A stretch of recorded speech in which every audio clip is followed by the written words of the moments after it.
এভাবেই টাকা দিয়ে কোর্ট হাজতে থাকা আসামির সঙ্গে সাক্ষাৎ করার ব্যবস্থা করে দিচ্ছেন পুলিশ সদস্যরা। অভিযোগ উঠেছে, নির্দিষ্ট অঙ্কের টাকার বিনিময়ে হাজতে থাকা আসামির সঙ্গে সাক্ষাতের সুযোগ পাচ্ছেন আত্মীয় কিংবা পরিবারের সদস্যরা। কুষ্টিয়া কোর্ট প্রাঙ্গণে এমন একটি ঘটনার সাক্ষ্য মিলেছে।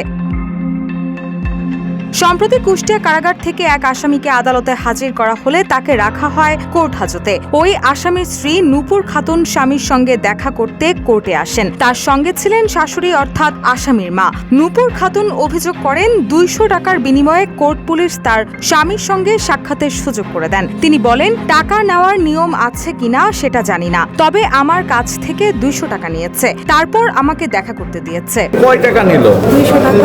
200 টাকা দিলেই ভিতর যাইতে দেয়? আমি তো তা জানি না, কিন্তু দেখলাম আজকে যে টাকা নিল।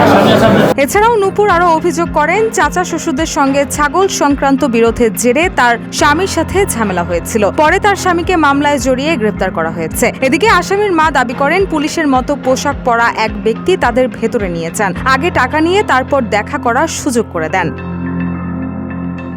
এছাড়াও কোর্টে শুধু সাক্ষাৎ নয়, টাকার বিনিময়ে হাজতে থাকা আসামিদের জন্য খাবার, কাপড় ও অন্যান্য সামগ্রীও ভেতরে পৌঁছে দেওয়ার অভিযোগ রয়েছে। এসব অর্থ দিন শেষে কোর্ট পুলিশের সদস্যদের মধ্যে ভাগাভাগি করা হয়। এমন অভিযোগের প্রেক্ষিতে কোর্ট প্রাঙ্গণে ভুক্তভোগীদের সঙ্গে কথা বলার সময় এক পুলিশ সদস্য এসে সাংবাদিকদের ক্যামেরা চেপে ধরেন এবং কেড়ে নেওয়ার চেষ্টা করেন।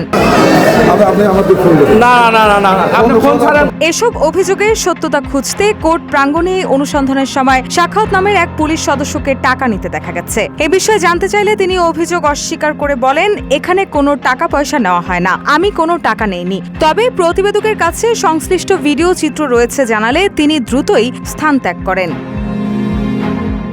এসব অভিযোগের বিষয়ে জানতে চাইলে কোর্ট ইন্সপেক্টর জহুরুল ইসলাম বলেন, এখানে আমার কোনো পুলিশ সদস্যের টাকা নেওয়ার প্রমাণ পাওয়া গেলে তাৎক্ষণিক তার বিরুদ্ধে আইনগত ব্যবস্থা গ্রহণ করা হবে। তবে রাষ্ট্রীয় আইনের বিধি অনুযায়ী 15 দিন পরপর নির্দিষ্ট সময়ের জন্য আসামির পরিবার বা আত্মীয়রা দেখা করতে পারবেন। এতে কোনো ধরনের আর্থিক লেনদেনের প্রয়োজন নেই। তাহলে প্রশ্ন হচ্ছে, কোর্ট হাজতে সাক্ষাৎ করতে হলে কেন পুলিশ সদস্যরা টাকা নিচ্ছেন? স্থানীয় সচেতন মহল বলছে, বিষয়টি দ্রুত তদন্ত করে দায়ীদের বিরুদ্ধে আইনগত ব্যবস্থা নেওয়া জরুরি।